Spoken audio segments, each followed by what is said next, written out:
अस्सलामु अलैकुम वरहमतुल्लाहि वबरकातुह। उम्मीद है कि आप सब खैरियत से होंगे और मेरे पिछले तमाम असबाक अच्छे से याद कर रहे होंगे और प्रैक्टिस भी कर रहे होंगे। तो आज हम पारा अलिफ लाम मीम सूरतुल बकरा सफ़ा नंबर 9 आयत नंबर 33 किरत से पढ़ते हैं और फिर इसके बाद इजराए कवायद से पढ़ेंगे। चलिए सबक का आगाज़ ताऊज़ बिस्मिल्लाह की तिलावत से करते हैं। अऊज़ु बिल्लाहि मिनश शैतानिर रजीम। बिस्मिल्लाहिर रहमानिर रहीम।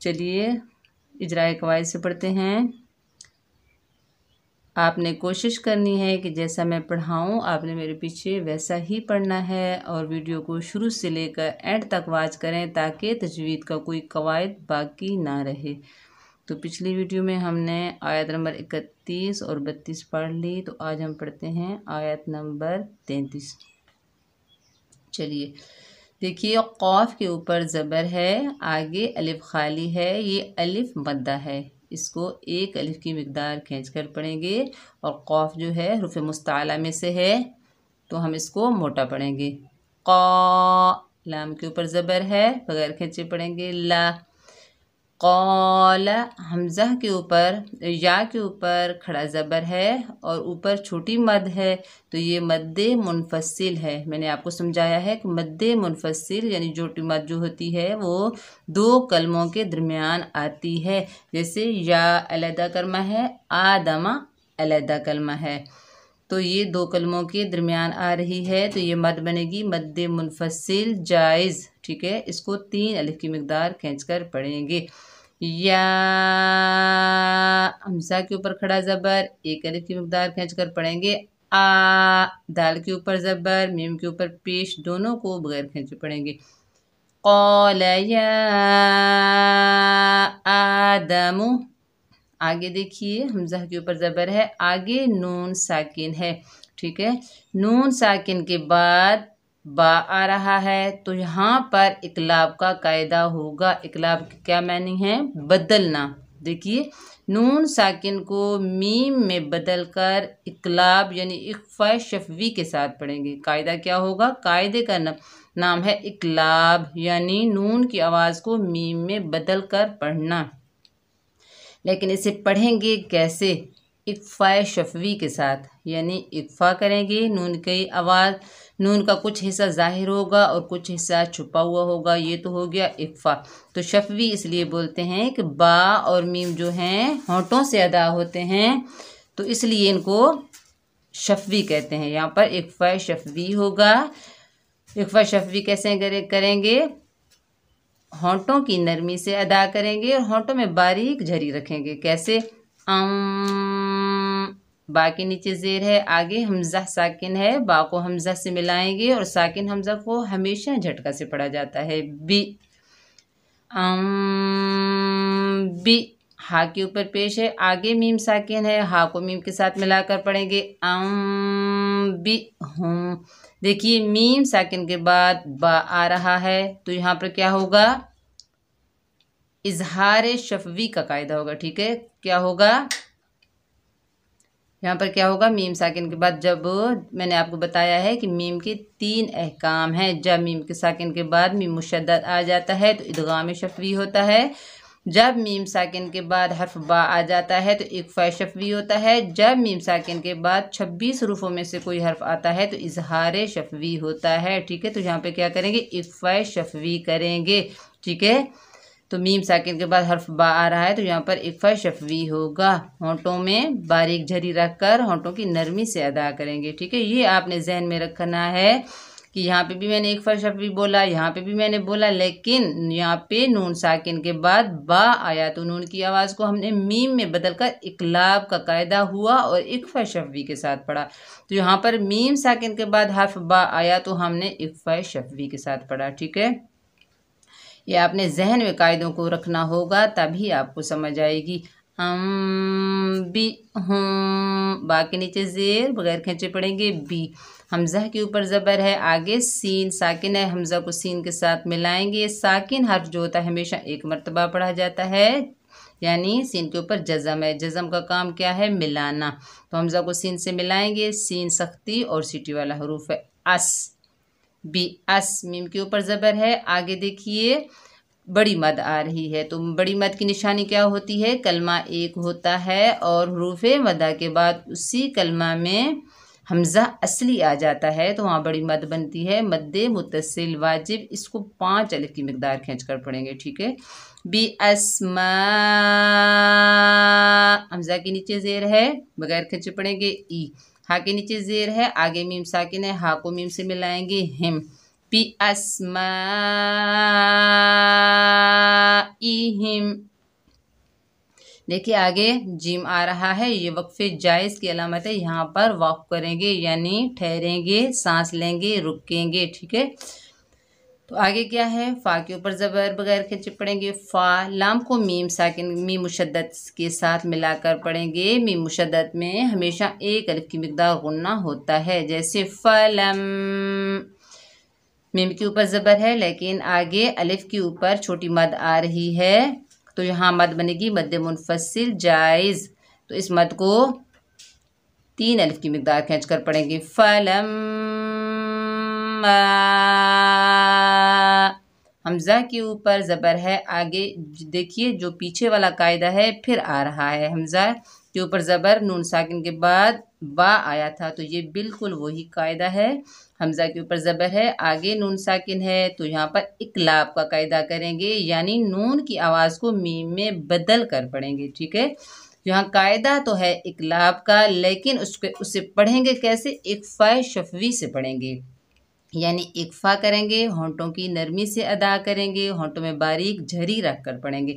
जैसे बिल्कुल बिल्कुल होंठों को मुकम्मल नहीं मिलाना, नहीं करना, ताकि नाक में आवाज़ इतनी ना जाए, क्योंकि जो होता है ना इक्फा, उसमें नून का कुछ हिस्सा ज़ाहिर होता है और कुछ हिस्सा छुपा हुआ होता है। बा के ऊपर ज़बर बगैर खींचे पढ़ेंगे बा।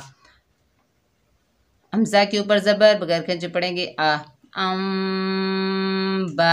हा के ऊपर पेश, आगे मीम साकिन है, हा को मीम के साथ मिलाएंगे, सेम पीछे वाला कायदा आ रहा है। ठीक है, तो यहाँ पर इक्फा शफवी होगा, मीम साकिन के बाद बा आ रहा है तो इक्फा शफवी से पढ़ेंगे, होंठों में बारीक झरी रखेंगे, होंठों की नरमी से अदा करेंगे। ठीक है, यहाँ पर भी वही कायदा है, यहाँ पर भी, लेकिन यहाँ पर इकलाब है, यहाँ पर इक्फा शफवी है, यहाँ पर नून का कायदा है, यहाँ पर मीम का कायदा है।